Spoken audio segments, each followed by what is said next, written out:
J'ai souhaité conduire cette campagne qu'on a appelée 40 jours pour exister, parce que je me suis aperçue dans mon entourage, mes amis, mes proches, mes voisins, qu'il y avait beaucoup de personnes qui n'étaient pas inscrites sur les listes électorales et qui me parlaient de politique, dénigraient la politique, qu'elle soit nationale ou territoriale, et parlaient beaucoup, mais que finalement ils se rendaient compte qu'ils n'avaient pas autorité à s'exprimer un jour sur les choix qu'ils proposaient. Et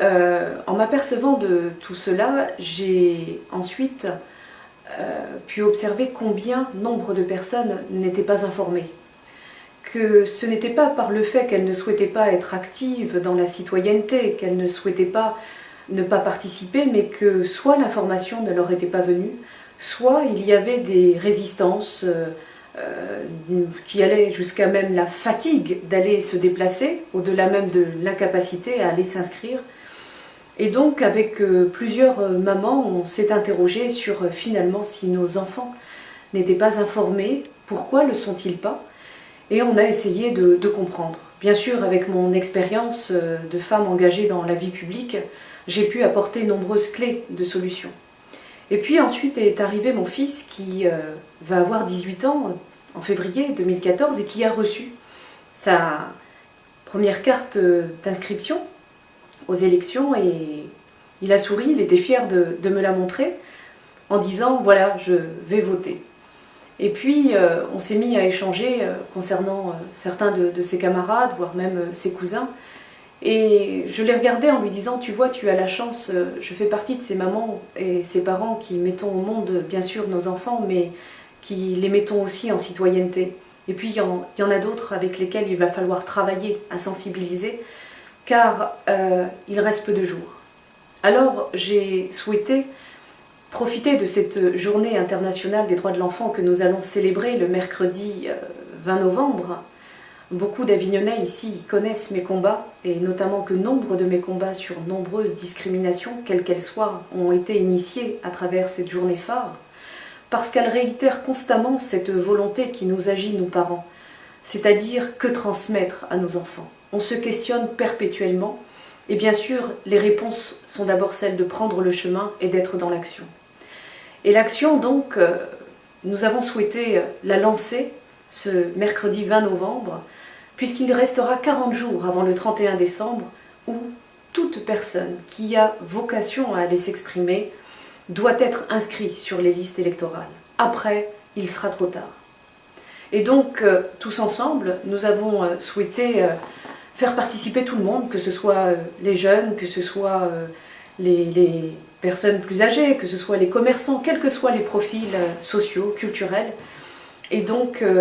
nous avons décidé d'inventer la galette des droits de l'enfant, où plusieurs mamans vont préparer des galettes que nous allons partager ensemble ce mercredi autour d'un goûter, et puis bien sûr après autour d'une conférence qui va essayer de donner les clés de compréhension du pourquoi nous devons mettre tous ensemble citoyens au cœur de la vie politique, au cœur de la vie publique, et que pour cela, ceux qui savent et qui saisissent l'enjeu de pouvoir être présents dans la res publica, la chose publique, doivent absolument faire un travail de sensibilisation à l'égard de celles et ceux qui n'ont pas les clés de compréhension. Et donc 40 jours pour exister, parce que celui qui n'est pas inscrit sur une liste électorale finalement, et malheureusement n'existe pas pour le regard politique, doit absolument avoir cette information, ne serait-ce que pour dire que nous autres mamans, nous avons fait notre travail à l'égard de nos enfants, et en espérant bien sûr qu'après ces inscriptions, ils puissent aller se déplacer et aller voter, quelle que soit leur sensibilité, et bien sûr, même s'ils n'ont aucune opinion et aucun choix, ne serait-ce que pour honorer la mémoire des résistants et des femmes qui ont fait en sorte que nous autres mamans, nous puissions voter. On n'a pas encore un siècle là-dessus. Nous puissions, lorsque nous sommes dans l'isoloir, les honorer. Je crois que c'est le premier respect que l'on doit à ces personnes qui ont donné de leur vie ou de leur exil pour qu'on puisse exister et pouvoir être encore dans une société de la libre pensée et de la libre parole. Alors, nous allons à travers une page Facebook poster toutes les initiatives en espérant que d'autres associations, d'autres personnes puissent se joindre à cette dynamique qui va être une véritable aventure humaine pendant ces 40 jours. Et bien sûr, nous allons vous aiguiller, des jeunes ont commencé déjà à s'y associer, ils nous aident, les mamans commencent déjà à regarder les recettes des galettes des droits qu'elles vont pouvoir partager ensemble. Et nous espérons bien sûr qu'au 1er janvier, ce soit aussi la satisfaction d'avoir fait ce que de devoir maintenant pour nos enfants, il nous revient.